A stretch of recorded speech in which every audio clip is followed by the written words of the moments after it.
Du coup, la VOD YouTube, donc bonjour YouTube. Nous sommes sur la première du Radio Chroniqueur avec Lully, en fond avec moi-même. Bonjour. Voilà, donc première personne qui se lance dans ce test, si je puis dire, le cobaye. Le cobaye, exactement, c'est le cobaye. Le cobaye, mais merci d'avoir accepté, ça m'a fait très plaisir. Pas de souci. Je te propose de te laisser la parole en tout premier pour te présenter pour les gens qui ne te connaissent pas, mais bon, tu commences à être famous dans le milieu maintenant. Famous, peut-être pas quand même, faut pas exagérer. Quand même pas, loin de là même.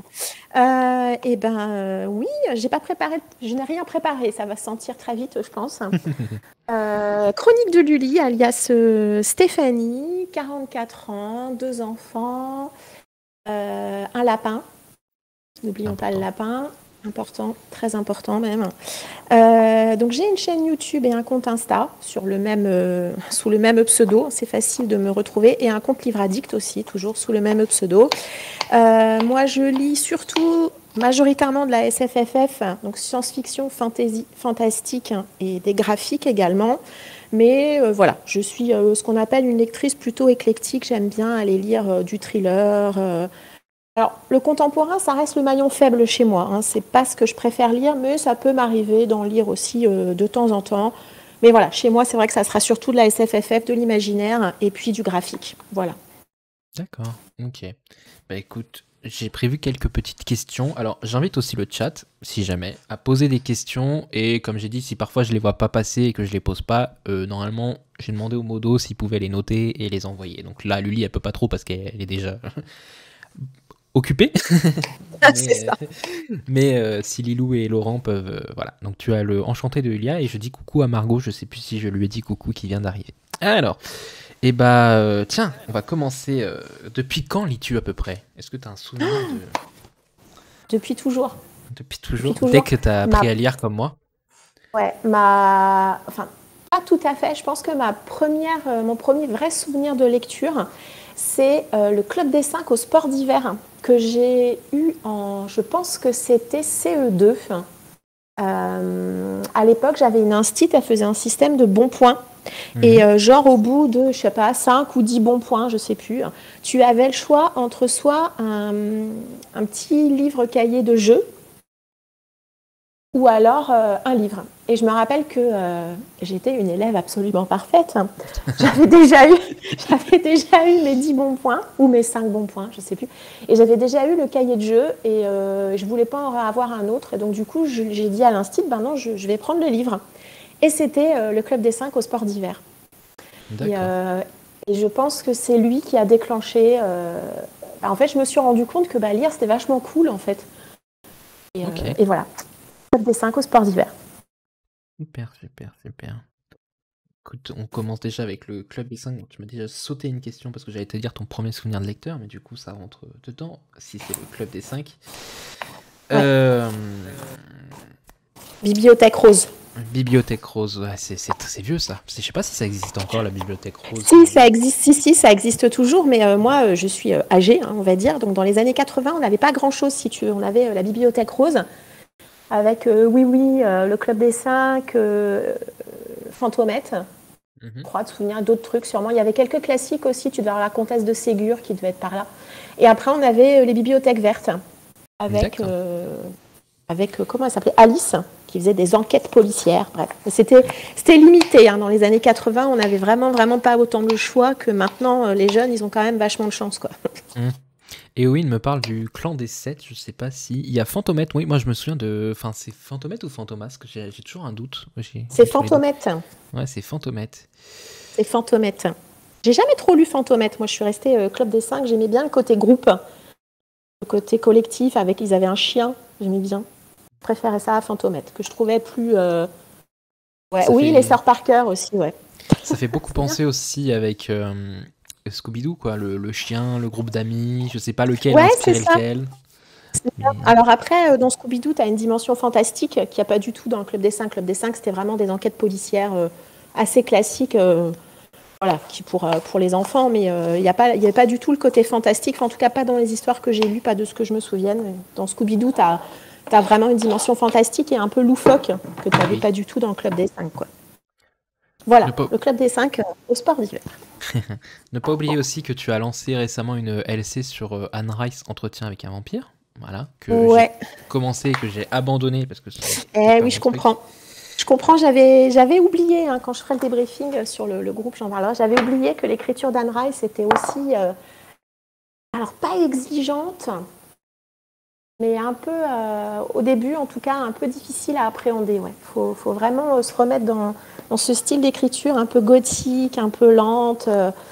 Ouais, et très, très, le premier tome, il est hyper introspectif en plus.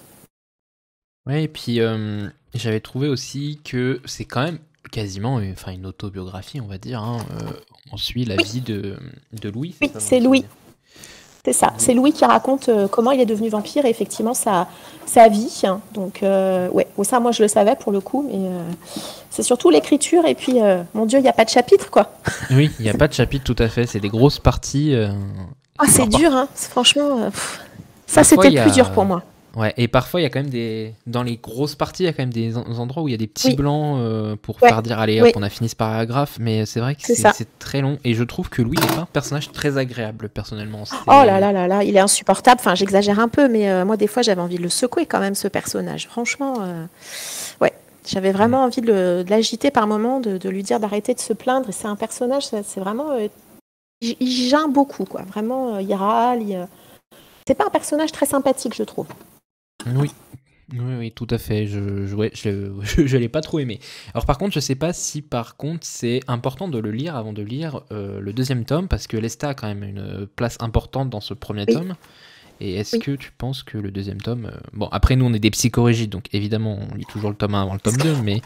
C'est ce que j'allais dire. Moi, je suis une psychopathe, hein. Moi, je les lis toujours dans l'ordre, hein. Je peux pas. Si ça a été écrit comme ça, je les lis dans l'ordre. C'est comme ça. Je suis calibrée comme ça. Hmm. Alors, les stats, je l'ai déjà lu. Tu peux, en fait, dans les séries des vampires, tu peux plus ou moins les lire indépendamment. Plus ou moins. Après, moi, je trouve, forcément, tu perds en attachement, où tu vas retrouver au fur et à mesure des histoires, hein, des personnages de vampires que tu as vus dans les premiers. Là, par exemple, dans le tome 1, alors toi, tu n'as pas été jusque-là, mais on rencontre un personnage qui s'appelle Armand, qu'on retrouve plus tard, qui a même son tome dédié à lui. Quasiment tous les vampires qu'on voit, elle va faire un tome autour d'eux. Donc c'est un peu dommage, moi, je trouve, de ne pas les lire dans l'ordre. Mais bon, D'accord. après, franchement, tu peux plus ou moins les lire pas forcément tous. Mais à chaque fois c'est une sorte d'autobiographie où Oui, c'est... ouais. D'accord. Ouais, à chaque fois, tu vas découvrir l'histoire d'un vampire et en fait, cette histoire des vampires, elle va l'associer à une histoire plus grande. Et voilà, et du coup, tu vas découvrir vraiment le monde des vampires, puisque là, tu as juste eu dans le premier tome un aperçu en fait de l'organisation des vampires. Et plus les tomes vont avancer, et plus elle va agrandir son univers, et pour vraiment avoir une organisation, une construction que tu découvres au fur et à mesure avec elle, quoi. D'accord, et je vois qu'en plus, après, j'en avais parlé avec toi, elle fait partie, enfin, elle amène la saga des sorcières, je crois, elle les mêle un peu Alors ensemble. moi je suis pas allée jusque là. La saga des sorcières, qui est donc une trilogie qui au démarrage n'a rien à voir avec les vampires, je l'ai lu aussi, hein, et je sais qu'au fur et à mesure, elle a fini par les associer à la saga des vampires, en tout cas au niveau de l'univers. Moi, je ne suis pas. J'ai dû lire 6 ou 7 tomes, hein, de la saga des vampires, et au tome où j'en étais arrivée, j'ai pas souvenir qu'elle les avait rattachés. Alors, Donc je pense que c'est arrivé un peu après. si je me base sur ce qu'annonce Pocket, là vous avez Hein. toute la fresque de ces tomes, il paraît que c'est à partir du tome 7 où elle commence à les mélanger. Le tome 8, il n'y a pas Hein, de tu vois. référence, mais après 9, 10, il y en a. Donc, Ouais, donc c'est ça. J'avais et- beaucoup aimé, hein, la série des sorcières, dans mon souvenir. Enfin, j'en garde un très bon souvenir. Par contre, c'est 3 briquettes, hein. D'accord, C'est ok. vraiment des briquettes, hein. Ok, ok. Bah écoute, moi j'étais quand même content d'avoir tenté cette expérience, étant donné que j'ai toujours refusé de voir le film tant que j'avais pas lu le livre. Et bon, bah ça l'a pas fait, je regarderai C'est comme le ça, film hein. du coup. Voilà, il faut de Oui. tout. Et apparemment, exactement. Et il y a une série télé, hein, qui va arriver sur les Chroniques des Vampires, hein. Je ne sais D'accord. pas sur quelle plateforme, je ne sais pas dans quelles conditions, ni avec quels acteurs. Je crois que j'ai vu cette semaine, ou il y a 10 jours, hein, quelques photos qui ont commencé à sortir des lieux, des décors. Voilà. Donc après, à voir quand est-ce que ça va arriver, mais bon. Et du coup, on dit bonjour à Céline du boudoir des Candy Shy. Coucou. Bonjour qui, Céline. qui passe bientôt aussi nous voir discuter avec nous. Bon, du coup, on a bien parlé quand même de Anne Rice, entretien avec un vampire. Ça t'est venu comment, voilà, de vouloir organiser cette LC? Tiens, on n'en a pas parlé. Quand j'ai commencé à bosser sur Paris, il y a longtemps, quelques années même, alors déjà il faut savoir que parmi toutes les créatures de l'imaginaire, le vampire est ma créature préférée. Voilà. Loin devant les zombies, les fantômes, tout ça. J'ai une, pas fascination, mais c'est ma créature préférée. Et donc forcément, quand j'ai commencé à bosser il y a quelques années, et malheur pour moi, probablement, je travaillais à côté, je travaillais à Paris, quartier Saint-Michel. Et quartier Saint-Michel, vous avez un petit magasin pas très connu qui s'appelle Gilbert Joseph. Pas connu, alors, je sais pas de quoi tu parles. Ça, c'est un drame pour les lecteurs, hein, clairement. Donc j'ai passé beaucoup de temps chez Gilbert Joseph. Et puis, j'étais tombée un jour sur Entretien avec un vampire. Je crois que je n'avais pas vu le film à ce moment-là. J'ai pris ce premier tome et je l'ai lu et j'ai adoré. J'ai vraiment adoré, la plume, ça l'a fait avec moi. Et j'ai quasiment pendant 1 an, je crois, je n'ai lu que du Anne Rice. Quasiment pendant 1 an et demi. Donc j'ai lu pas mal de tomes d'Entretien avec un vampire. J'ai lu la trilogie des sorcières. J'ai lu sa trilogie pornographique, on peut le dire, qui est une réécriture de La Belle au bois dormant. J'ai lu plusieurs one-shots qu'elle a écrits, notamment un que j'avais beaucoup aimé sur les castrats, et un one-shot qui m'avait beaucoup marqué. Donc pendant 1 an et demi, je n'ai lu quasiment qu'elle. Vraiment, j'étais à fond dans... Voilà. Et sauf que, au bout d'un moment, à force de lire toujours le même auteur, tu te lasses. Et donc, je ne l'ai pas relu pendant 10 ans, 15 ans. Et puis, j'avais déjà envie de relire Entretien avec un vampire l'année dernière. Et c'est vrai que le fait qu'elle soit décédée en décembre, je pense que ça a peut-être... Je me suis dit, c'est maintenant, c'est le moment, on y va, on relit Entretien avec un vampire. Voilà. Ça, alors, j'y avais déjà pensé aussi quand Pocket avait sorti ses nouvelles couvertures que j'aime beaucoup. Mm-hmm. Moi, j'ai les vieilles versions de Folio Pocket Terror, donc en rouge. J'ai ces vieilles versions-là. Alors, pas tous, parce que j'ai prêté certains tomes qui ne sont pas revenus, donc il m'en manque, j'ai quelques trous dans la série. Et voilà. Et du coup, le fait qu'elle soit décédée, et puis ça faisait un moment que ça me trottait dans la tête, et je me suis dit, c'est maintenant. Allez, on y va, banco, c'est parti, on relit Anne Rice. Eh ben écoute, voilà, donc tous les 2 mois, vous avez un petit tome de Anne Rice organisé par Lully, je pense. Bon, alors là, celui-là, il a déjà été lu, Entretien avec un vampire, du coup, c'était sur janvier. Ouais. Mais si vous voulez rattraper, vous pouvez le faire pour février. Vous pouvez le faire pour février, et puis mars, reprendre les wagons et lire Lestat, du coup, le vampire, je crois que ça s'appelle. Oui, c'est ça. Voilà. Ça sera Lestat, et c'est une sacrée briquette. Eh ben, déjà que celui-là est déjà pas mal, si en plus elle n'a pas fait de chapitre sur l'autre, bon courage. J'ai pas vérifié. Je regarderai avant. C'est compliqué quand tu fais... Alors là, toi, tu fais les LC à la cool, on précise, voilà, il n'y a pas de découpage, etc. C'est quand vous voulez le lire, mais j'imagine que quelqu'un qui doit faire un découpage sur Entretien avec un vampire, pour faire du découpage, bon courage. Et ben, heureusement que j'en avais pas fait, que j'avais pas pris cette option-là, parce que c'était pas évident. Ça aurait été compliqué, je pense, vraiment compliqué. Le film colle bien avec le livre ? Oui. Ah oui, le film, il est assez fidèle au livre. Ouais, franchement, si tu as vu le film, tu apprendras, comme toujours, il y a quelques éléments en plus, parce que même Armand, de mémoire, il est dans le film, alors qu'il n'a pas un grand rôle, mais il est là quand même. Donc oui, il est vraiment très fidèle, très fidèle. D'accord, ok. Bon, en tout cas, vous n'hésitez pas à contacter Lully sur Insta pour rejoindre cette LC. De toute façon, il y a une place qui se libère, je m'en vais. Malheureusement, je ne lirai pas la suite, étant donné que je n'ai pas apprécié le premier. Il n'y a aucune obligation, je veux dire, je l'ai proposé. Voilà. S'il y a des gens qui veulent me rejoindre, c'est avec grand plaisir. Voilà, il y a encore de la place. Lilou te propose de vous rejoindre pour le tome 2, déjà. Avec plaisir. Déjà trouvé quelqu'un. Bon, écoute, après avoir parlé un peu lecture, on va reparler un peu autre chose. Du coup, comment tu t'es lancé ? Voilà, comment tu t'es dit, allez, je me lance sur YouTube, sur Insta. Qu'est-ce que tu as lancé déjà en premier ? Est-ce que tu as lancé Insta ? Est-ce que tu as lancé YouTube ?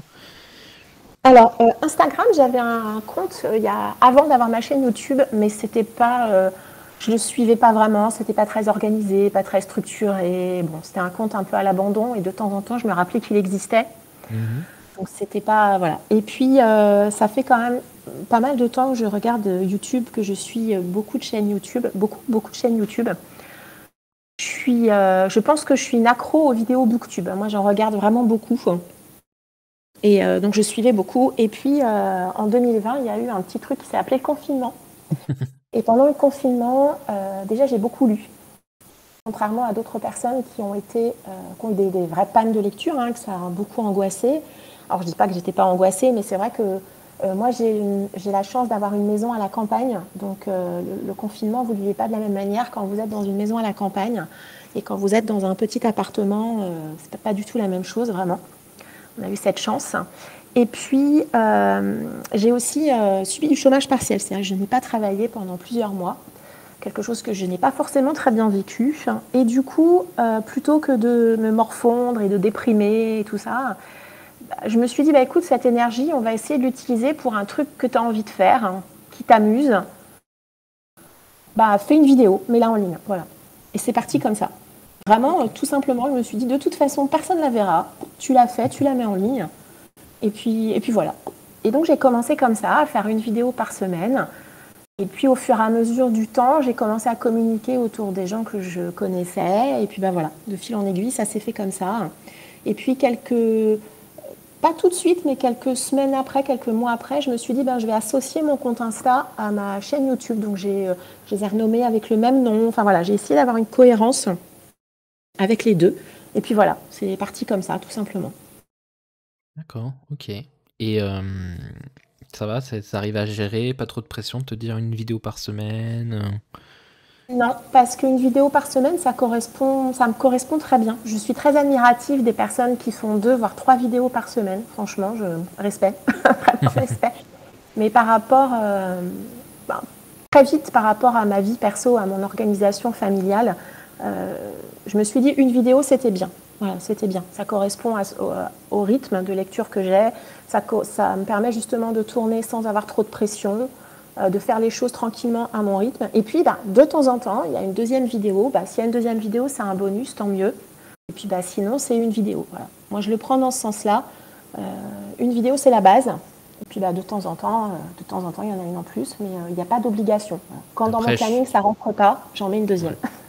Après, je pense que tu te mets pas la pression non plus. Genre, si tu n'en fais pas une pendant une semaine, c'est pas grave. Tu feras la semaine prochaine. Ça. Mais jusqu'à présent, depuis juillet 2020, j'ai une vidéo par semaine sur ma chaîne. Donc je suis assez contente.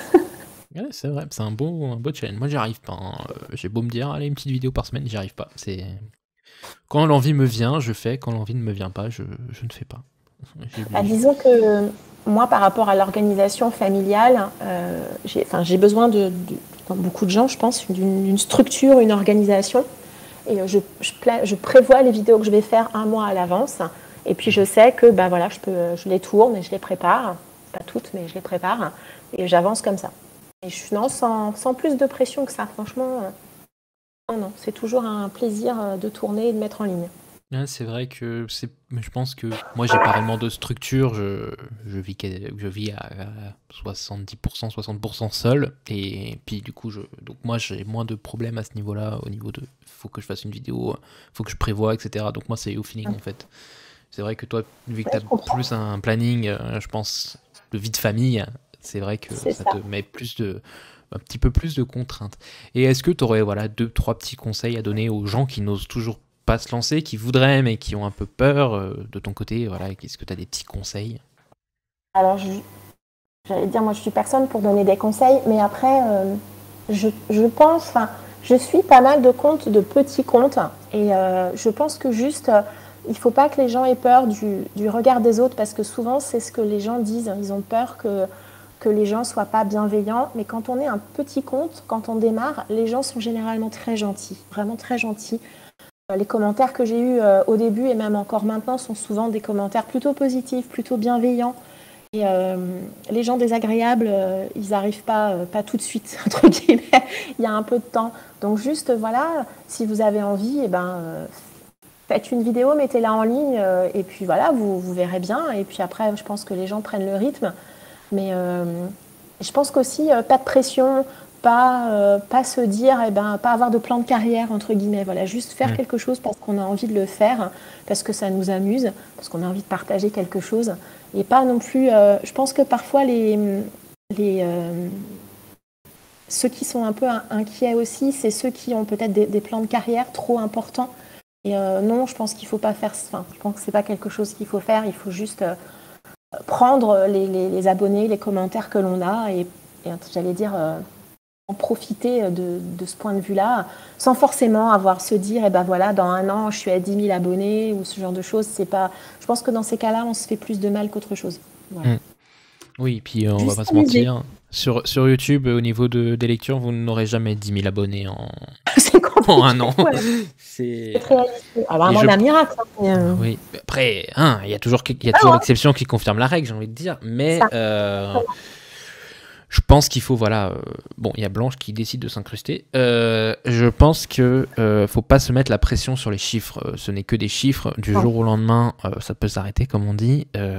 Voilà, les chiffres ne sont pas importants. Je pense qu'on a tous construit un peu nos chaînes pour avoir des échanges au niveau lecture.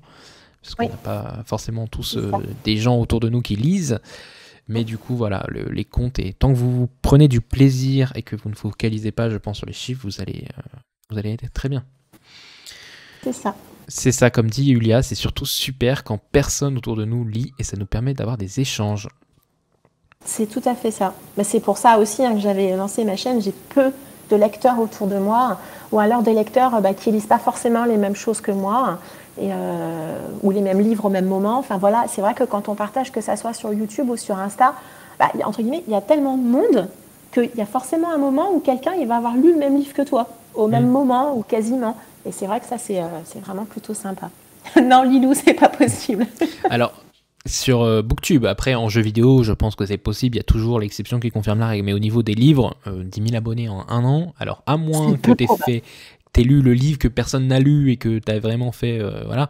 Mais je pense pas que ça arrive, quoi. Faut vraiment que tu proposes un truc très très très très très très original, et encore, faut pas qu'il soit trop original pour que les gens adhèrent aussi et sachent C'est que ça, tu le fais. Donc, je pense pas que ça exactement. soit possible. Mais il faut pas se focaliser sur ce nombre, en fait, c'est juste un nombre. Il faut savoir qu'en plus, là actuellement, je sais plus, je dois être à 900 et quelques abonnés sur YouTube. Sur les 900 et quelques, je fais jamais 900 vues sur une vidéo. Enfin, si, sur les book hauls, mais les book hauls, c'est la vidéo que tout le monde consomme en vrai sur YouTube. Si vous voulez faire des vues, vous faites un book haul. Voilà.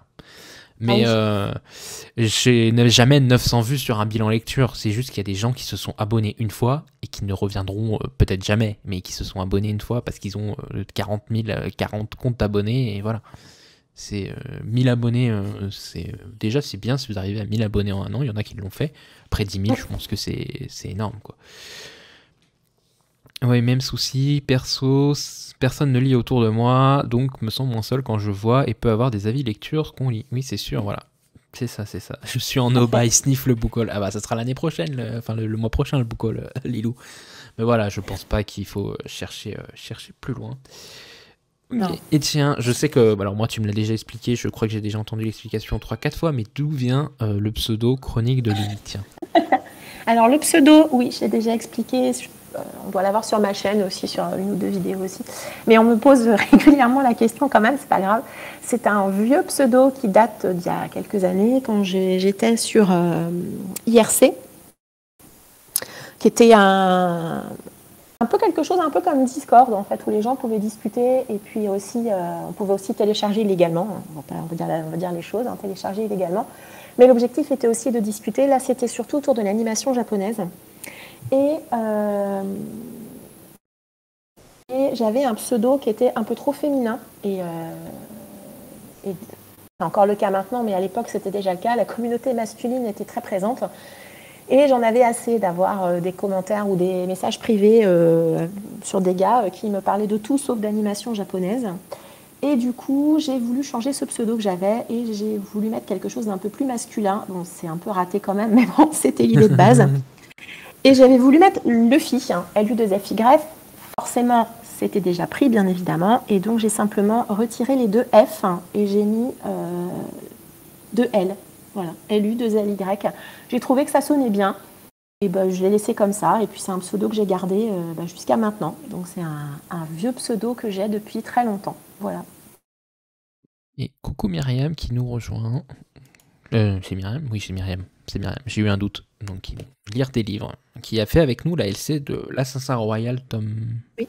2 ou 3, je sais plus. Ou elle a fait les deux, je sais plus. Mais elle nous avait Je crois rejoint. qu'elle nous a rejoint à partir du 2e, c'est ça. D'accord, voilà. Donc, il avait fait avec nous l'Assassin Royal, qui est une découverte pour moi que je n'avais jamais lu, mais qui est pour toi une relecture. Oui, je l'ai lu ado et j'avais gardé un excellent souvenir et j'ai adoré cette relecture. Je suis coup de cœur, vraiment coup de cœur. J'ai adoré cette relecture et je vais démarrer du coup la 2e intégrale là en fin d'après-midi et elle a la pression cette 2e intégrale. Ouais, puis je trouve qu'on a mis peut-être un peu trop de temps entre les deux tomes du coup. Alors, Blanche, ça suffit, s'il te plaît. Je disais, on a mis peut-être un peu trop de temps entre les deux tomes, hein, faute de planning, hein, comme d'hab. Qui, du coup, quand tu re-rentres dedans, des fois, tu te dis, ok, alors attends, Bidule, c'était quoi déjà? Oui, alors oui, ça, voilà. Il faut avoir une bonne mémoire. Faut pas avoir la mémoire de Margot, de Bohemian Librairie, qui est tout le temps en train de dire, il me faut des résumés spoilants.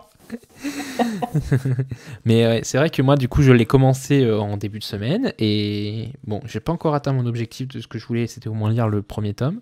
Mais c'est vrai que voilà, c'est une très bonne lecture. Ah, elle l'a pas accroché au 2e tome, mais Margot, justement. Mince alors. Alors après, Margot, est-ce que tu as lu les versions poche ou est-ce que tu as lu dans les intégrales? Ah oui. Parce que ce fameux 2e tome, c'est un début de 1er tome en fait. Tout à fait. Coupage originel. Donc, alors, est-ce que c'est cette pavasse que tu n'as pas aimé ou est-ce que c'est le 2e tome de l'intégrale? Voilà, en gros, du premier intégral. Parce que c'est vrai que dans l'intégrale, forcément, ce 2e tome, il est un peu plus lent, mais c'est logique puisque c'est un début de 1er tome. C'est encore compliqué là d'expliquer. C'est sûr. Voilà, donc l'Assassin Royal, on va essayer peut-être voir pour le faire peut-être plus régulièrement. Je pensais peut-être tous les 3 mois, par trimestre, peut-être voir. Ça nous permettrait d'enquiller assez rapidement. On en rediscutera en privé un peu plus. Mais voilà, pour l'Assassin Royal, que moi c'est une totale découverte et j'aime beaucoup la plume de Robin Hobb qui est quand même très féministe pour l'époque. Pour l'époque, on va le dire quand même. Donc ça fait toujours plaisir. Voilà, tout à l'heure tu parlais de Luffy. On arrive déjà quasiment au bout de notre route tous ensemble. L'aventure est proche de la fin. Alors j'ai regardé l'autre fois, tu me posais la question. Je pense qu'on finira le premier mercredi de mars. Le tome 100 de One Piece, voilà, et après on fera une petite pause avant de repartir dans une longue saga. 100 tomes, c'est quand même énorme. One Piece, tu connais depuis longtemps, de mes souvenirs, Depuis 99. Ouais. Depuis 99, puisque moi j'ai même les tomes dans le sens français. Donc je sais pas si c'est pas la toute première édition que j'ai, je sais pas. J'ai pas regardé, puis quelque part, moi je m'en fiche. Mais ouais, depuis 99, quand j'ai commencé à bosser à Quartier Saint-Michel, toujours, c'était le drame. Il y avait, elle existe toujours d'ailleurs, cette librairie, une librairie spécialisée bande dessinée. Et j'allais acheter mes mangas dans cette librairie. Et ouais, j'ai commencé le manga. J'en ai lu pas mal et puis après j'ai fait une pause, j'ai regardé l'animé et puis après j'ai refait une pause, j'ai relu le manga. C'est vrai que c'est un manga qui m'accompagne depuis 99, donc c'est un manga auquel je suis particulièrement attachée. Je pense que si je devais virer tous les graphiques de ma bibliothèque, c'est le seul qui resterait, quoi.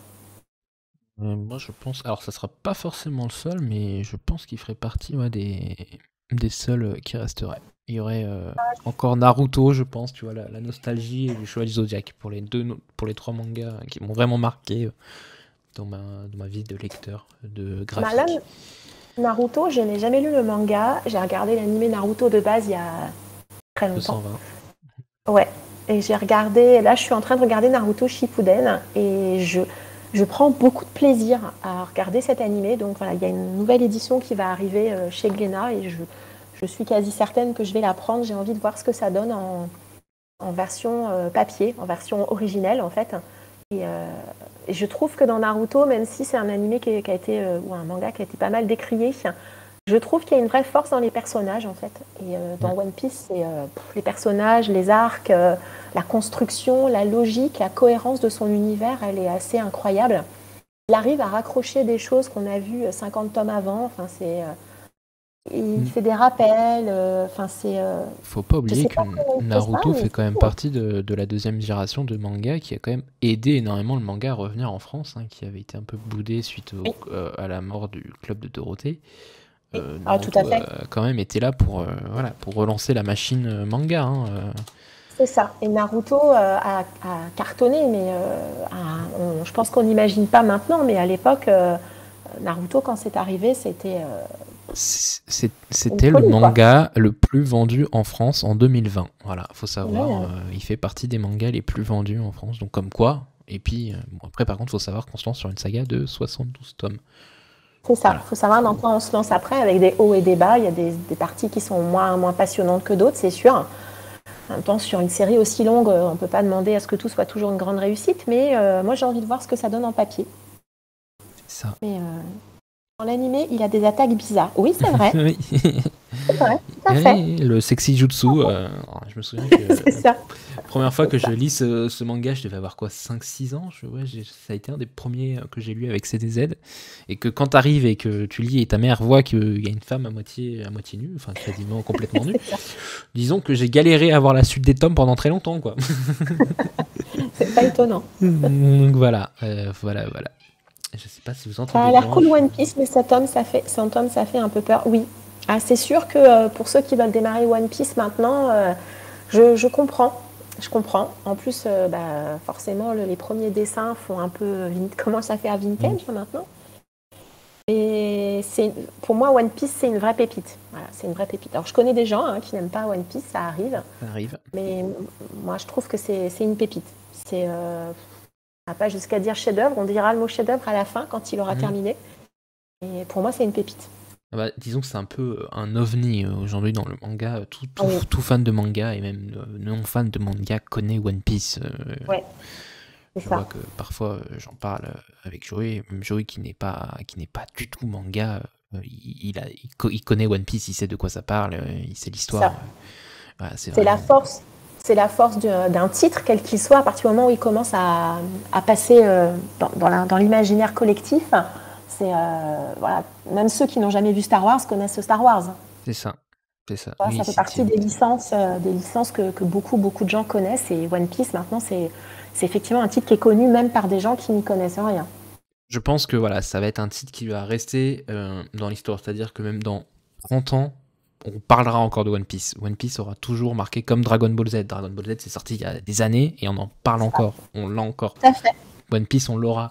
Naruto, je pense qu'on l'aura aussi. Il y a des titres comme Bleach qui vont disparaître. Fairy Tail, on va les oublier. Hunter x Hunter, on va les oublier. Mais je pense qu'il y en aura vraiment, voilà, One Piece, Naruto, Dragon Ball, Saint Seiya, c'est des titres qui vont rester dans l'histoire. Et voilà, je pense que One Piece est quand même un élément central. Même je pense que City Hunter, là on le connaît, mais on est un peu un milieu de niche. Nicky Larson, malheureusement, il a un peu aussi eu du mal à cause de la traduction française qu'on a. Nous, on a comme titre Nicky Larson. Là-bas, c'est City Hunter. Mais je pense que voilà, ça va être un titre qu'on va oublier au bout d'un moment. On va oublier City Hunter, malheureusement. On n'oubliera pas One Piece, on n'oubliera pas Dragon Ball Z et on n'oubliera pas Naruto. C'est ça. Mais oui, Margot, mais essaye Emprunte-les One Piece, emprunte-les en bibliothèque. Si t'as une bibliothèque pas très loin de chez toi, je pense qu'ils les ont au moins les premiers tomes. Ils ont peut-être pas les 100 tomes, mais au moins les premiers tomes. Voilà, parce que même aujourd'hui, on peut même pas dire, mais commence l'animé. L'animé, c'est 1000 épisodes. tu peux plus justifier aussi comme ça. Avant, on disait commence l'animé si vraiment t'as un doute. Ouais, mais l'animé, c'est quand même 1000 épisodes derrière aussi. C'est 1000 épisodes, et puis dans l'animé, il y a des choses qui sont un peu étirées quand même. Il y a des choses, par exemple, tu vas avoir 30 épisodes, et dans le manga, ça fait un tome, quoi. Ouais. Donc après, je sais pas quelle est ton habitude de l'animation japonaise, mais moi, ça me dérange pas, mais je sais qu'il y a des gens qui n'aiment pas du tout adieu vie sociale. Non, pas forcément. Écoute, nous, on en lit 3 par semaine. Au bout de quasiment un an, on arrive au bout. Hein. Voilà. C'est ça. Qu'est-ce qu'on a ensuite? De quoi on pourrait parler? Bah tiens, je sais, ta saga de SF favorite que tu m'as offerte. Red Rising. Voilà. Actuellement, il y a une lecture commune lancée par Hachette, pour ceux qui ne savent pas. Non, moi, je n'y ai Oui, pas en lien participé. avec le challenge SFFF qui est organisé sur Insta par Évasion littéraire, je crois que c'est elle qui avait C'est organisé ça. ça, si je ne me trompe Avec, pas. il y a aussi, je crois qu'elle est en coopération avec Camille, Camelot Magic Galou. Je crois qu'elle l'organise à deux, toutes les deux. Donc Red Rising qui va avoir enfin son 5e tome en France. Il était temps. Enfin, enfin, je suis au Euh, taquet. Je sais que T'es j'ai au pas lu le taquet. tome 4, hein, Mhm. mais j'adore Red Rising. Et vas-y, fini, je te laisse. Je, c'est le genre de titre, je ne suis pas capable d'expliquer pourquoi j'ai autant aimé, parce que c'est pas forcément hyper original, hein. Au début, on va suivre Darrow, un jeune garçon qui est sur Mars. On est dans un univers un peu entre une dystopie, ouais, un space opéra, on ne sait pas trop. Donc bref, il est sur Mars, il fait partie de la caste la plus pauvre. Il est chargé de terraformer Mars, en fait. Donc il est D'accord. exploité avec d'autres personnes de sa famille. Ils vivent dans les sous-sols de Mars. Donc ils travaillent comme des bêtes, comme des esclaves qu'ils sont. Et puis un jour, il va y avoir un drame qui va se passer pour Darrow. Et puis Darrow va découvrir que finalement, le monde qu'il connaissait, finalement, il est plus vaste que ce qu'il croyait. Il va découvrir que l'univers est beaucoup plus grand. Et puis, il va décider de se venger. Voilà, il va décider de se venger. Alors, il ne va pas être tout seul. Il va à nouveau être plus ou moins utilisé par d'autres personnes. Et voilà, il va décider de se venger. Et il va décider d'intégrer la caste des Or, donc OR, hein, alors que lui faisait partie de la caste des Rouges, qui de mémoire est la caste la plus basse. Et voilà, il va décider d'intégrer la caste des Or. En gros, il va faire un incognito, on va dire. Et l'histoire va démarrer comme ça. Est-ce que pour cette saga, dans mes souvenirs, c'était une trilogie à la base, ils refont une trilogie, est-ce que du coup on va Oui. resuivre Darrow, etc., ou on part complètement sur Non, un autre style? il me semble que dans la seconde trilogie, tu suis un autre personnage. Un personnage D'accord. qu'on rencontre dans la première trilogie. Alors, la première trilogie peut se lire complètement indépendamment. Il y a une vraie fin. Voilà, vous pouvez vous arrêter là. Et de mémoire, la seconde trilogie, là, on va être avec un autre personnage. Ok. Et d'ailleurs, dans la seconde trilogie, il découpe les tomes en deux. C'est... Ça fait la France. Je ne ouais. sais pas pourquoi. Il y a toujours en France cette histoire de découpage de tomes où on est un peu. Alors, j'ai tendance à penser que parfois. Alors, on dit oui, les maisons veulent gagner de l'argent. Oui, c'est sûr, elles veulent gagner de l'argent, oui, bien sûr. Je pense aussi qu'il y a peut-être une question d'achat de droits au niveau des auteurs. Il y a des auteurs qui coûtent cher à acheter. C'est le cas de Sarah J. Maas, par exemple. Donc, je me dis que peut-être Pierce Brown, c'est peut-être la même chose. Peut-être que lui, ses livres, les droits pour pouvoir les traduire coûtent cher. Après, il y a la traduction et tout ça. Alors, il n'empêche que quand je dois acheter 2 tomes, en sachant qu'en vrai, c'est un seul livre, je ronchonne un peu, hein, comme tout le monde, c'est normal. Mais quelque part, je sais que pour cette série, je m'en fiche. Pour cette série, je vais faire le mouton, c'est pas grave. Mais c'est sûr que je les achèterai. Je ne vais pas mentir en disant non, je ne les prendrai pas. Non, c'est faux, je les achèterai. Je sais très bien que je les achèterai. Donc, Tout à fait, Myriam. Alors, La Roue du Temps, c'est qu'en poche qu'ils les font en double. En grand format, ils les font en unique. Brajlon et d'ailleurs France Loisirs. Brajlon avait sorti La Roue du Temps de base en grand format, c'était un seul tome et après en poche ils les ont coupés en deux. Donc là il y a quand même une justification que est-ce que l'objet poche pouvait contenir autant de pages, comme là actuellement De Saxus avait sorti Le Prieuré de l'Oranger en un tome et J'ai lu a ressorti en 2 tomes poche. Je pense qu'il y a aussi l'objet livre qui ne peut pas contenir autant de pages qu'on le souhaiterait. c'est les Sanderson aussi, hein. Les Sanderson, je crois qu'il y en a pas mal qui sont découpés en deux sur Rochard. Parce que alors, je crois qu'aussi le fait est que c'est pas le cas pour les grands formats. Mais pour les formats poche, je crois qu'aux États-Unis, en Angleterre, le poche n'est pas aussi démocratisé que chez nous. Mm. Nous, les poches, il y en a partout, quoi. Et je crois qu'aux États-Unis, en Angleterre, c'est pas forcément dans les habitudes de lire du poche. Et puis un poche, faut quand même justifier qu'un poche coûte 10 balles. Si tu commences à dire que ton poche coûte 15 balles, bah autant que j'achète le grand format derrière, quoi. Ah bah oui, ça c'est clair. Donc Ça, c'est clair. Je pense que pour qu'ils restent dans leur budget, ils sont obligés de découper en 2 tomes. Même si à la fin, quand tu achètes les 2 tomes, tu te retrouves avec le prix du grand format. Mais voilà. C'est ça, C'est ça coûte ça. moins cher aussi et ça prend moins de place, tout à fait, pour les... Il y a, ouais, comme dit Eowyn, le poche, c'est très français, ça n'existe pas en Ouais. Angleterre, par exemple. C'est bien ce que je pensais.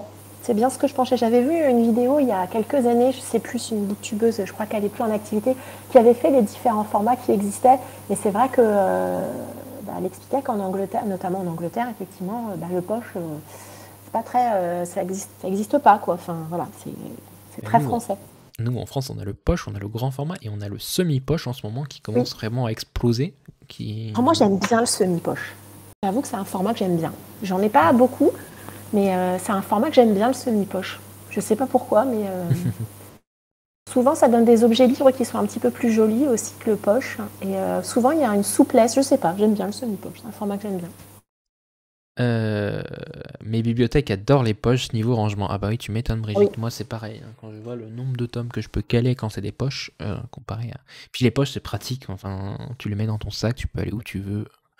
Et Eowyn dit que c'est du semi-poche en Angleterre, par Ouais. exemple. Je suis pas étonnée. Malicia qui te demande quel est ton top 3 de livres de tous les temps, tous styles Oh, mais confondus. ça c'est horrible. Hein. La question horrible. Si tu dois aller demain sur une île déserte pendant 40 jours et que tu dois apporter que 3 livres. J'emmène Red Rising, ça c'est sûr. Ouais. J'emmène L'Enfant au caillou de Sophie Loubière. C'est un thriller. Mhm. Et je regarde ma bibliothèque en même temps pendant que je réfléchis. Et le troisième que j'emmènerais,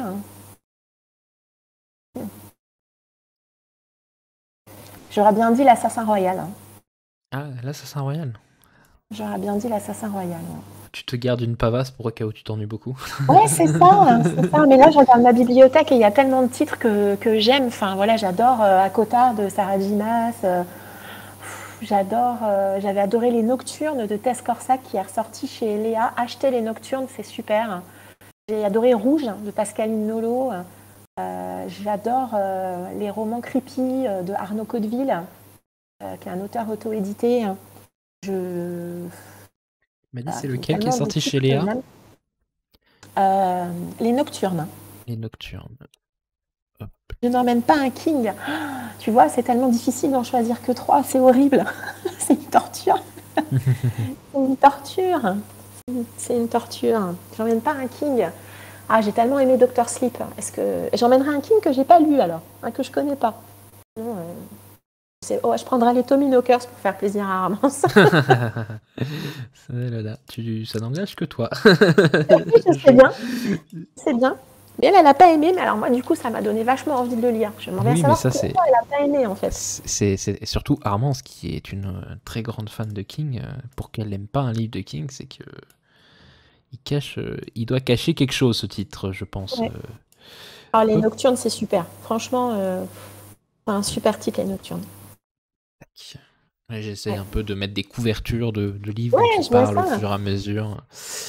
Et L'Enfant au caillou, je l'ai adoré. C'est un titre, je l'ai adoré. Alors, c'est le genre de bouquin, c'est compliqué, on peut pas en dire de trop parce que sinon ça déflore l'intrigue, mais c'était super. Alors, je sais que c'est aussi un des coups de cœur de Séverine, qu'il est bien ce livre, et moi j'ai adoré L'Enfant au caillou, adoré. Moi, c'est L'Enfant au caillou, j'avais adoré, genre les 60 premiers pourcents, je l'avais lu sur la liseuse. Et j'avais fait une pause genre de 2-3 jours et j'ai été retourné. Et je sais pas, j'ai pu accrocher après. En fait, elle va faire... alors, trigger warning, violence animale, elle va faire un truc sur un animal en particulier et j'ai complètement décroché à ce moment-là. J'ai pas compris. Et du coup, ça m'a gâché tout le reste de la lecture, en fait, pour moi. Mais du coup, je ne peux rien dire. On ne peut rien dire, malheureusement. Je ne veux pas spoiler qui que ce soit. Mais en tout cas, c'est un titre à découvrir, vraiment. C'est vraiment un très très bon titre. Je le conseille largement. C'est juste que moi, 60%, j'ai adoré, je le mouvais. Et je me suis, j'ai fait une pause de 2-3 jours parce que boulot et autres. Et boum. Ah bah Margot, Margot, elle aborde un sujet que moi je trouve intéressant. Elle met l'enfant au caillou, j'ai trouvé le truc dès la première page, ça gâche tout forcément. Oui. Eh ben, pas toujours. Pas toujours. Il y a des fois où, que ce soit un thriller ou un autre roman, est-ce que j'ai un exemple? Oui, j'ai un exemple, mais le problème, c'est que si je donne l'exemple, je veux pas spoiler. Donc, j'ai un titre en tête, là, où effectivement, j'ai compris très vite où on allait. Et alors, le roman n'a pas été un coup de cœur, mais ça a été une excellente lecture.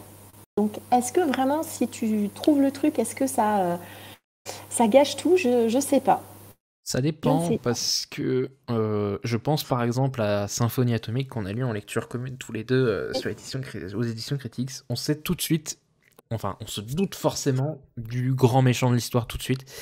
Et en fait il a réussi à maintenir un autre suspense dans l'histoire Ouais, qui fait que même si tu sais tout de suite qui est le grand méchant, l'histoire a de l'intérêt en fait. c'est ça. Il a réussi à mener son histoire de manière... voilà. Donc c'est la petite chronique que j'ai fait hier d'ailleurs que ça m'est revenu comme ça. Mais d'ailleurs, oui, on va pouvoir parler aussi un peu service presse, tout ça. Est-ce que toi, les services presse, ça te met la pression un peu, par exemple? Alors, ça me met pas forcément la pression parce que j'en ai pas beaucoup, donc c'est gérable. Mais j'ai pas spécialement la pression en tant que telle, mais tu veux bien faire en fait. La maison d'édition, elle t'envoie un livre qui n'est pas, elle attend quelque chose, elle attend de la communication de ta part. Donc forcément, si tu le fais trop tarder, ça peut être dommage pour la maison d'édition. Donc je dirais pas que ça me met de la pression, mais ça me donne surtout l'envie de bien faire par rapport à la maison d'édition, tu vois. Hmm. Pas de les laisser traîner, pas de pas les lire. C'est plus de ce côté-là. Après, là où moi j'ai un tout petit peu la pression, c'est quand tu fais la chronique.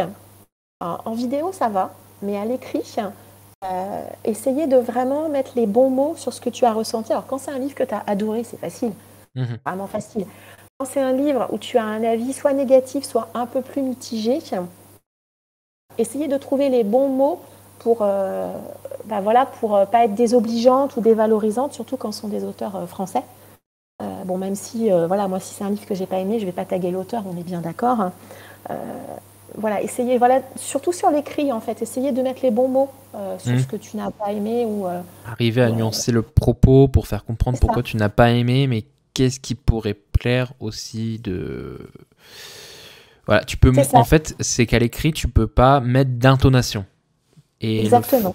c'est-à-dire qu'une phrase que tu vas écrire peut être prise de différentes manières par une personne. Alors qu'une phrase que tu vas dire, par l'intonation, tu vas savoir si c'est une attaque, si c'est un conseil ou Ouais, quoi que ce soit. Et ça c'est fait, ça, voilà. exactement. Alors pour répondre à Aurore, l'auteur ne nous dit pas dès le début que c'est lui le méchant, c'est juste que nous on s'en doute dès le début en fait.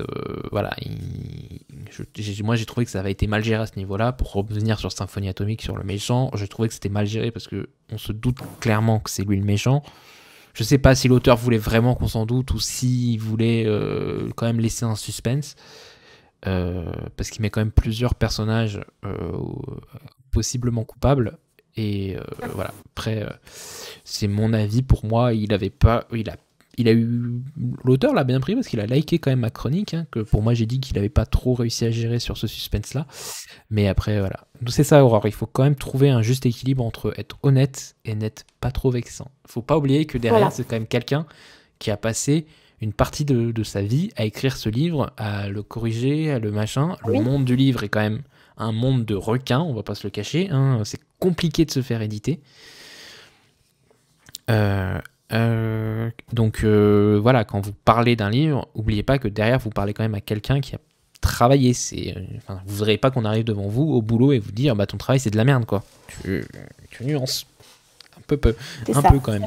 Sachant qu'en plus, là, ça reste une œuvre de fiction. Donc, si moi, j'ai pas aimé, il y a peut-être des gens qui vont aimer malgré tout, et ce que moi, je n'aime pas. C'est vrai que je prends souvent l'exemple des longueurs, parce Mhm. que je vois souvent des lecteurs qui n'aiment pas les longueurs ou qui veulent de l'action assez vite. Moi, personnellement, les longueurs dans un roman, ça ne me gêne pas. Souvent, ça ne me dérange pas. Souvent, pour moi, c'est pas un point faible. Mais moi, ça me gêne pas, mais je sais qu'il y a des gens qui n'aiment pas ça du tout, tu vois. Donc, il y a autant de livres que de lecteurs et d'avis de lecteurs. Donc, bon, c'est un peu difficile. Whisky Jack, du coup, non, c'est pas lire un bouquin rapidement, c'est lire un bouquin toi-même dans un temps que tu t'es donné. Si tu lis le bouquin 6 mois après sa sortie, alors certes, tu vas donner un second souffle au livre, peut-être, mais au niveau de la stratégie commerciale de la ME, tu t'es foiré, quoi. Et je dis ça, mais il m'est arrivé de lire des SP 6 mois après l'avoir reçu. Hein. Ça, c'est indéniable. Ça peut Oui. m'arriver aussi. Mais au niveau de la stratégie commerciale de la vie d'un livre, pour la ME, tu t'es foiré. Parce que la vie d'un livre sur le marché, ça peut être un mois comme ça peut être une semaine. Même si les gens en parlent pas assez, le livre, il se plante et il marche pas, quoi. Et ça peut aussi faire valoir à un auteur qui a écrit un superbe roman mais qui n'a pas eu une assez bonne communication derrière, le fait qu'il soit pas repris parce que la ME dit on a engagé des frais pour toi et en fin de compte on n'a rien eu, quoi. En retour. Donc c'est pas une moi, une ME qui vient me voir et qui me dit faut que tu lises le roman en un mois, je lui demande donne-moi un contrat de travail, quoi, parce que c'est pas un travail, quoi. Je suis pas payé pour lire. Après, on sait qu'on a un engagement. On sait qu'on reçoit un livre, on doit faire de la communication autour. Voilà, on en a bien conscience. C'est le jeu. Oui, c'est le jeu, voilà, c'est le jeu. Après, c'est juste un peu par respect de dire on va pas le lire 10 ans après, c'est un peu. Mais bon, après, il y a aussi la vie qui fait que la vraie vie, j'allais dire, on peut pas toujours lire. Là, on le reçoit. Moi, je planifie mes lectures maintenant, donc c'est vrai que j'essaie d'organiser mes services presse. Enfin, après, les services presse aussi, on les reçoit parce qu'on les a demandés. Donc, ce sont des titres qui nous intéressent. Donc, on a envie de les lire quand même. C'est très rare qu'on reçoit des services presse qu'on n'a pas demandé. Hein. C'est très, très rare. Ça arrive. Moi, j'ai reçu After. Mais... c'est un signe. Il faut que tu le lises. Mais voilà. Luli, de Malicia, tu es team je prépare ma palle à l'avance ou tu ne prépares pas ta palle et tu suis tes envies? Alors moi, je suis psychorigide jusqu'au bout. Je prépare ma palle à l'avance. Ouais. Je prépare ma palle. Et là, depuis quelques mois, je suis même psychorigide plus puisque je planifie les lectures. Donc, j'aime que ça soit organisé. Il faut que ça soit organisé. Et alors déjà, moi, je fais des palles souvent mensuelles en lien avec soit des thématiques, soit en lien avec des challenges. Donc ça me fait des espèces de mini-palles. Et puis à l'intérieur de ces petites palles, je planifie dans le mois qui vient en fonction de la durée que j'estime pouvoir lire le roman. Je rajoute les graphiques et tout ça. Et voilà, ça me donne à peu près mon planning de lecture sur un mois. À peu près, on n'est pas non plus à quelques pages près ou quelques jours près, mais voilà.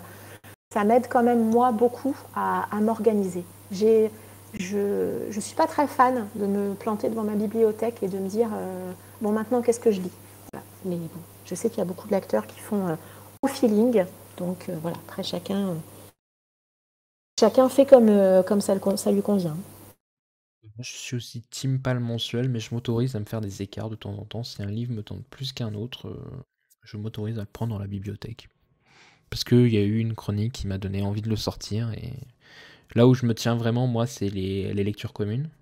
Où je sais que du coup, j'ai cette lecture commune de prévu, ça. Donc je l'ai fait. Mais sinon, après, si demain, j'ai pas envie de lire je sais pas qu'est-ce que j'ai dans ma palle là que j'aurais. Si j'ai pas envie de lire les étranges sœurs là, c'est ça, je crois pour Disney, et que je veux lire Histoire éternelle, je lirai Histoire éternelle, quoi. C'est pour moi, il n'y a pas de. C'est une pioche à lire pour moi. C'est pas une palle. Pas une pile à lire, c'est une pioche à lire. Mais encore une fois, c'est quelque chose qui, moi, me convient. Mais je pense, j'ai aucun jugement ni aucun avis sur les gens qui lisent, qui font pas comme moi. Enfin, je veux dire, chacun lit comme il a envie de lire. Il y en a qui sont très organisés, il y en a qui font au feeling, il y en a qui font des palles et qui les respectent pas. Voilà, chacun, il n'y a pas de règle, ça doit rester quelque chose qui nous fait plaisir. Et moi, ça me fait plaisir que ça soit organisé et structuré. Donc voilà, c'est organisé et structuré, c'est tout. Alors, je sais pas si tu veux en parler, mais je sais que toi, suite au SP, tu avais eu une mésaventure avec un auteur, justement, sur une chronique. Est-ce que tu souhaites en parler? Est-ce que tu veux qu'on passe le sujet? Ça peut... J'ai eu une mésaventure avec un auteur parce que il n'avait pas complètement tort sur ce qu'il a dit. Il n'a juste pas été très agréable. C'est tout, c'est comme ça. Voilà, non, j'en dirai rien de plus. Après, c'est Hmm. malheureusement, j'entends ce qu'il m'a dit et ce qu'il m'a dit, j'en ai pris, comment dire, j'en ai tenu compte et je comprends ce qu'il a voulu dire. Voilà, mais je dirai rien de plus que ça. Après, ça n'a pas, sur le fond, ça n'a pas grande importance. Mais Voilà. ça a quand même influencé un peu tes chroniques, du coup, à l'avenir. Enfin, Ça après. a influencé mes chroniques, mais je pense dans un sens plus positif où je suis plus vigilante. Je fais peut-être, j'y prends peut-être plus attention qu'à une époque. Voilà. Je Ok. pense que j'ai choisi de garder le côté positif de cette histoire et de mettre, de, comment dire, de me remettre en question et de dire il n'avait pas tort sur tout. Et je vais en tenir compte et je vais être plus vigilante. Voilà. Ok, ok. Bah, Margot te dit que tu as exactement les bons mots. Il faut que ça nous fasse plaisir. C'est quand même le but. Oui, Euh, tout à fait. Alors du coup, Lilou, C'est vu, exactement ça. vu que Lully veut pas trop en parler, on va changer de sujet. Voilà. Euh, voilà. Bah, écoute, qu'est-ce qu'on peut encore ajouter Moi, j'ai plus de questions. J'ai déjà vite fait mon tour. J'ai essayé un peu de changer de sujet par-ci par-là. Paf, paf, paf. Je regarde un peu si genre il y a un livre qui va me donner une idée, une question, idée. Euh, Oui, donc toi, tu dis que tu aimes lire de la SFFF, de l'historique, de Hum, la fantasy, bah, du coup, SFFF, ça rentre dedans, en fait, et du ouais. thriller. Est-ce que, genre, s'il y a un genre que tu dois, voilà, t'es enfermé pendant un an, tu ne peux lire qu'un seul genre, quel genre tu irais le plus vite dessus, quoi? Ça, c'est, alors là, c'est dur parce que ça serait, je pense que ça serait la fantaisie. Je Hmm. pense que ça serait la fantaisie. Mais j'avoue qu'avec les graphiques, c'est compliqué de ne choisir qu'un seul genre. C'est dur, c'est une question difficile. Oui, il en faut bien de temps en temps. Euh, il y a quoi dans ta palle de février, demande Lilou? Alors, il y a pas mal de petites lectures, de petits livres. J'ai repris pour février la pile à lire, le challenge de Souffle des mots, Audrey. Petit mois, petite lecture. Et j'ai fait une sélection de 9 titres, tout petits. Donc voilà, j'ai ces petits livres. Et puis, pour contrebalancer ça, il y a 4 pavasses. Il y a Le Fléau de Stephen King, le tome 2. Il y a La Roue du Temps, le tome 2. Donc le grand format, tome 2, je précise. Il y a L'Assassin Royal, la seconde époque. Et puis, il y a le Première tome époque, deuxième 1. partie. Oui, c'est ça, pardon. Première époque, deuxième partie. Hop. Et puis, il y a, et ça, Dorian, il ne va pas l'avoir, il y a Angélique, Marquise des Ah Anges, non, ça le j'ai pas. tome 1. Voilà. C'est vrai que tu as une grande passion pour Angélique Marquise des Ah Anges, oui, ah oui. que Pocket ressort actuellement en plus dans une nouvelle Alors, collection. je suis pas hyper fan des couvertures qu'ils ont choisies, Mm. mais, euh, mais franchement, ouais, je sais pas. C'est une série doudou pour moi. C'est une série que j'ai suivi tous les films pendant des années quand j'étais ado et jeune adulte. Et si ça passe à la télé, tu peux être sûr que je vais regarder. Je vois tous les défauts de la série, il n'y a pas de souci, hein, mais ouais. Voilà. Et j'ai hâte de me replonger dans cette histoire. J'espère que j'aimerais autant qu'à ma première lecture. Alors, c'est de l'historique. Faut aimer l'historique avec de la romance en plein milieu. Voilà. Mais voilà, j'avais adoré cette série et j'ai hâte de la relire. C'est quand même une belle pavasse, hein, n'empêche. Ouais, En c'est une plus, grosse briquette. il rentre dans le mois un peu romance de l'année, c'est Ouais, février. bah oui, écoute, c'était le hasard, hein. Je fais un mois Anne Rice, un mois Anne Gollon. Voilà, D'accord. donc j'alterne un mois sur l'autre. Laurent dit qu'il faut que tu arrêtes de parler d'Angélique car il est curieux et il veut découvrir. Oui, mais il lit de Euh, l'historique en plus, Laurent. Donc, c'est vrai. D'ailleurs, en ah oui, parlant fleur de d'historique, je sang. crois qu'il y a quelqu'un qui a demandé quelle était ta période préférée en histoire. Celui de l'historique.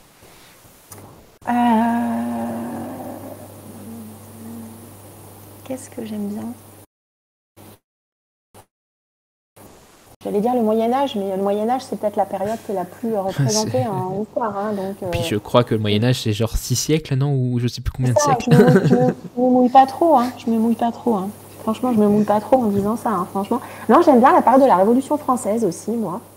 Et puis, alors, est-ce qu'on peut considérer que c'est l'historique? Moi, je dis oui. Et puis, j'aime beaucoup aussi tout ce qui est aux alentours des années 1900. Donc, fin 19e, début 20e. Avec ce monde plein d'espoir qui va malheureusement s'écrouler très vite. Mais c'est des périodes que j'aime bien.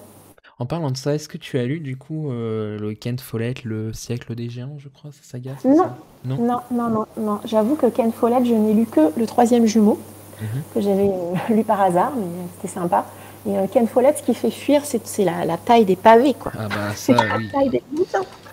Je sais, j'en ai reçu un en SP en surprise de la part du livre de poche. C'est un pavé, c'est un beau bébé pour ceux qui veulent l'histoire du livre de poche. En fait, à la base, j'avais demandé une édition spéciale. En fait, je voulais savoir s'il était encore possible de récupérer cette édition. C'était Les Piliers d'Ater. Et en fait, William m'a envoyé donc l'attaché de presse de livre de poche m'a envoyé un message privé en me disant qu'il voulait m'envoyer un service presse sans préciser lequel. Et moi, je pensais que c'était Les Pieds de la Terre. Et en fait, il m'a envoyé le prélude, donc qui venait de sortir, donc qui était le crépuscule de l'aube. Mais voilà, c'est le préquel, donc je lirai le préquel au pire et je ferai ma chronique. Mais c'est un préquel, mais le préquel, il faut le lire avant ou après avoir lu la trilogie principale? Alors, justement, non, on peut le lire indépendamment de la trilogie principale. Je me suis renseigné quand même, tu me connais en tant que psychorigide. Parce que ça, les préquels, ils sont bien mignons. Hein, Oui. et les préquels, on les lit à quel moment? C'est ça, qui sortent après, donc du coup. Non, mais là, du coup, il peut se lire indépendamment de l'histoire. Donc c'est bien. Ah oui, la saga du siècle, bah oui, je sais que c'est une saga dont j'ai entendu beaucoup de bien. Je dois avoir quelques tomes de Ken Follett dans ma palle. Je sais pas exactement ce que j'ai de mémoire, mais j'en ai quelques-uns. Ouais, ça file tout seul. Genre, ben moi, j'avais lu 3e jumeau, hein, qui n'est pas du tout de l'historique, hein, pas du tout. Et ça s'était lu vraiment très très bien. Et d'ailleurs, quand j'avais découvert que c'était le même auteur, j'avais été très surprise parce que je ne m'attendais pas du tout. Pour moi, c'était un auteur d'historique. Alors que le 3e jumeau, c'est un thriller scientifique, on va dire. Et je ne savais pas du tout qu'il faisait plusieurs genres. Et moi, j'ai une collègue de travail qui est fan de Ken Follett. On en a parlé l'autre fois au boulot et elle m'a donné envie de lire tous les Ken Follett. Ah ouais. Elle a adoré son dernier, là, Pour rien au monde. Elle m'a dit, il est excellent et tout. J'ai dit, ouais, bah, moi, j'attendrai le poche parce que je ne me lance pas dans un... Tiens, d'ailleurs, ça aussi, une petite question. Est-ce que toi, tu te lances dans un auteur que tu ne connais pas, peu importe le format, grand format, poche est-ce que tu te lances genre neuf, en achat neuf, bien entendu? Parce que moi, je me dis, payer 20 balles pour un auteur que je ne connais pas, ça me réfrène un peu. Alors en fait, moi j'ai des tocs, hein, c'est-à-dire que les contemporains et les thrillers, c'est que en poche. D'accord. J'achète pas. C'est très très rare que j'achète un thriller ou un contemporain en grand format. Si j'ai un grand format dans ma palle, c'est genre je l'ai trouvé en brocante ou je l'ai trouvé en boîte à livres, mais je ne l'ai pas acheté neuf, entre guillemets. Les livres neufs, c'est de la SFFF ou du graphique. Voilà. Je crois qu'un thriller neuf, en grand format, ça ne m'est jamais arrivé. Ok. Parce que en fait, c'est que c'est pas mon genre de prédilection, même si j'en lis. Donc, entre guillemets, j'ai préféré mettre 20 € pour un grand format de SFFF, même si je le lis dans 10 ans, c'est pas grave. Mais un thriller, non. Je suis comme ça, c'est un toc. Cherchez pas. Écoute, on a tous nos tocs de lecture. Il y a quelqu'un qui demandait si tu avais lu L'ours et le rossignol. Non, sans surprise, il est dans ma palle. En plus, c'est de la fantaisie, entre guillemets, russe, j'allais dire. Et j'en entends... alors, c'est le genre de série, j'ai entendu... De tout, moi. Tous les avis. Vraiment de tous les avis, donc quoi de mieux que se faire son avis soi-même. Et je lirai, je sais pas quand, un jour. Et non, actuellement, non, je ne l'ai pas lu. Est-ce que tu es comme moi et tu as la version intégrale de France Loisirs? De France Loisirs oui. Je suis en train de regarder là-bas parce que mes intégrales France Loisirs sont en face de moi.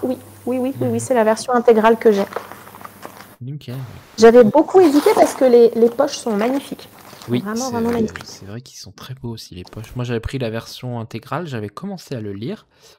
et j'avais abandonné, faute de temps et j'avais pas l'envie. Donc du coup, j'ai Mm. dit, je le lirai un peu plus tard. Il y a quelqu'un aussi qui a demandé quelle lecture de l'année, enfin quelle sortie de l'année te tente le plus en ce moment. Ah bah, actuellement, c'est Red Rising, hein, Ouais. sans aucun doute, hein. J'attends depuis tellement longtemps que Red Rising. Après, comme ça, spontanément, en graphique, cette année, j'ai pas vu beaucoup de choses. Si, le Naruto. J'ai hâte de voir ce qu'ils vont faire sur cette nouvelle édition de Naruto. Alors moi, ce qui me Voilà. fait peur, c'est que j'ai l'impression que ça va être la même chose que ce qu'a fait Hachette. Donc, Non, non, non? j'ai vu des retours hein, de différentes personnes qui expliquent que pas du tout. Ok. Ça va pas du tout être la même chose que Hachette.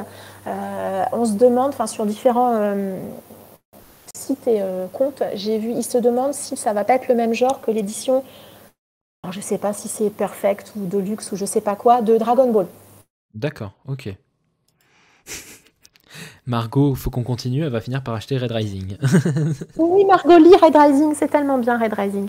Aïe, aïe. J'ai souvenir, j'avais lu le tome 1 et j'avais laissé passer un peu de temps. Et Hmm. après, j'avais lu le tome 2 et je me rappelle encore, je termine le tome 2, je suis assise sur mon fauteuil, je ferme le livre, je me lève, je prends le tome 3 et je me rassois. Ah là là. Et c'est un souvenir que j'ai qui est attaché à cette série qui est. J'ai adoré. Voilà, j'ai pas d'autres mots, j'ai adoré. Lisez Red Rising, qu'est-ce que vous voulez que je vous dise? Ok, ok. Dac, beau. Et niveau de challenge, je sais que tu es une fan de challenge. Ah Tu oui, fais j'adore ça. beaucoup, beaucoup de challenges. Tu t'es jamais dit, tiens, si je lançais mon petit challenge à moi. Si, si, j'ai déjà pensé, j'ai déjà une thématique autour de laquelle j'aimerais bien tourner. Mais voilà, ça a jamais. Pour le moment, je n'ai pas quelque chose de plus construit que ça. Mais pourquoi pas? Si, si, pourquoi pas? J'y ai déjà pensé, j'ai un petit truc là, une petite idée en tête, mais voilà. Pour le moment, c'est pas. Ça serait, C'est pas. si c'est pas trop curieux, ça serait sur quelle thématique à peu près ou tu veux garder encore un peu pour J'aimerais, toi? j'aimerais faire quelque chose avec comme thématique les films du studio Ghibli. D'accord, ok. Donc en fait, associer un film à une thématique. Voilà, quelque chose comme ça. Mais voilà, c'est à travailler, c'est à construire, c'est pas. Voilà, c'est juste quelque chose comme ça. Bah, c'est intéressant. Ça fait un challenge de plus, toujours de challenge, plus de challenge, ça fait plaisir. En plus, Moi, ouais. si j'allais dire s'il est pas fermé à un genre, en plus, moi je suis Oh non, pour. jamais. Ah, moi, j'aime bien les challenges assez ouverts, quand c'est trop. Tu vois, il y a des challenges qui existent avec des systèmes de points, des choses comme ça. Moi, je fais pas parce que je trouve que c'est trop compliqué pour moi. Après, je sais qu'il y a des gens qui adorent ça, donc très bien, pas de souci. Hein. Encore une fois, chacun est libre de gérer ses lectures comme il l'entend. Moi, je n'aime pas ça. Je préfère les challenges un peu plus chill, un peu plus fun, un peu moins contraignants. Voilà, j'aime bien. En gros, j'aime bien la contrainte, mais pas trop. Mais pas trop. On Mais a pas- Whisky Isaac qui nous dit que le tome 1 était pas fou, mais que la suite est géniale pour Red Rising. Il a trouvé. Alors, le tome 1, il ressemble, quand je l'avais lu, il ressemble fortement à. Il y a un côté Hunger Games très présent. Mais je pense Pas qu'il est se sorti mentir, hein. quasi en même temps que cette période, non? Peut-être. Hein. Par contre, il est un petit peu plus trash qu'Hunger Games. D'accord. Et il y a ce côté-là quand même. Hein. Il y a ce côté, il n'en restera qu'un qui est quand même présent. Mais je trouve que les tomes 2 et 3 s'en éloignent quand même pas mal. Et ouais, je trouve que c'est vraiment une excellente, excellente trilogie. Voilà. Ok. Bah écoutez, si quelqu'un a une question rapidement pour clôturer, sinon écoute, on arrive à la fin déjà, c'est passé vite. Moi qui pensais qu'on arriverait peut-être au bout d'un moment finir plus tôt, en fin de compte il va être quasiment midi. Et c'est qu'on est bavard. Hein. C'est vrai, c'est qu'on est bavard. Et attends, et je sais qu'il y en a qui vont passer qui sont plus pipettes que toi, donc. Oh ben mince, tu vas démarrer à 9h. Il y a un radio chroniqueur de 5 heures. Ah. Voilà. Oui, on est Donc s'il y a des gens qui voilà, ont une dernière question, quelque chose, qui veulent poser rapidement à Lully, sinon bien entendu vous pouvez retrouver tout sur Insta, je pense qu'elle vous répondra sur Insta en MP, YouTube. Non, je réponds pas. Je lâche des que, vues, je réponds à personne. voilà, vous avez Chronique de Lully. Quand Laurent va passer, vous êtes dans la... Ah, Margot, elle a déjà lancé la pique. Donc voilà, vous avez sur son Insta Chronique de Lully, sur YouTube vous avez la Chronique de Lully aussi, vous avez du coup, je vous mettrai dans le replay, donc sur YouTube, le lien vers sa chaîne, le lien vers son Insta, le lien vers son livre addict. Et qu'est-ce que je disais? Il y a quelqu'un qui a posé une question, Laurent a posé, quand est-ce qu'on refait une LC ensemble? Quand on a identifié le bon bouquin, on va dire ça comme ça. Voilà, et puis d'ailleurs pour ceux qui se posaient la question de qu'est-ce que tu avais dans ta palle pour février, bah ta vidéo YouTube a été faite déjà de ta palle de février. Tu l'as déjà sorti, donc si les gens sont curieux, elle y sera. Voilà, bon bah écoutez, s'il n'y a pas d'autres questions... Ah, si, quel est ton style que tu ne liras jamais, que tu ne liras jamais, hors contemporain? Honnêtement, il y a 2 genres que je ne lis à moins d'un miracle, c'est la poésie et le théâtre. Ok. La poésie, souvent, je suis trop bête. Je n'accroche pas souvent à la poésie. Moi, ça me dépasse. Pas ça. Ouais, j'aime pas. Je trouve que c'est trop mièvreux, trop... Ça me dépasse, la poésie. Et puis le théâtre, parce que je préfère voir les pièces en action, entre guillemets, plutôt que lire le texte. Voilà, tout simplement. Mais après, à moins d'un miracle, je dis, faut jamais dire jamais. Mais comme ça, spontanément, c'est clairement 2 genres où je ne vais jamais. Après, on en a tous déjà lu, je pense, les pièces de théâtre. On a tous bouffé au moins un tome de Molière avec l'école. Tout à fait, à l'école, bien sûr. Voilà. Donc, pouf. Bah écoute, merci Lully de t'être prêtée à ce jeu. J'espère que tu as aimé. Souci, c'était très sympa. Ça fait très radiophonique, c'est amusant. Ouais, ça fait, c'est le but, hein, pour ça qu'on l'appelait radio. Oui. Le nom colle bien, du coup. Bah écoute, merci beaucoup d'être venu. On a encore des questions, mais je vous invite, si vous avez des questions, du coup, à contacter Lully directement. Elle vous répondra à cet endroit. Voilà, bah écoute, je te souhaite un très bon appétit. Merci beaucoup. Merci à tout le monde. Et puis un bon dimanche à tous. Plaisir de te revoir. De toute façon, on te voit toujours sur le Avo Wishlist et sur le... sur le groupe Un King par mois ensemble. Voilà, donc on a de quoi faire, je pense, avant de se voir. Sur ce, je te souhaite un très bon dimanche. À très vite. Bye Lully. Ciao.